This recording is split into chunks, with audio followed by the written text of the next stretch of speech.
Aile'n person ffantastig. Mae personoliaeth hyfryd gyda hi. Mae hi bob amser ar amser, neu hyd yn oed weithiau wneith hi sicrhau bod hi'n aros ar ôl ysgol i sicrhau bod pob peth yn gywir.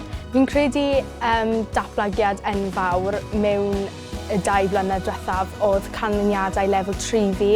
Yr argraff mwyaf mae Isla wedi cael arna i yw y math o heriau sydd wedi dod at ei ffordd trwy gydol y 2 flwyddyn.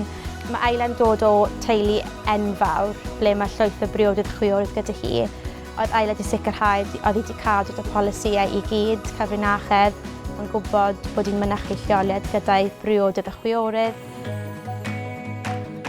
Canlyniadau gwnaeth Isla gael, oedd hwnna yn ffantastig. Os bydd ti dweud i fi yn ystod tygau bod fi wedi cael distinction am merit, bydd fi'n chwarthen yn ei wyneb, ond oedd e wedi rhoi datblygiad enfawr i mi, i fi a hefyd am prifysgol.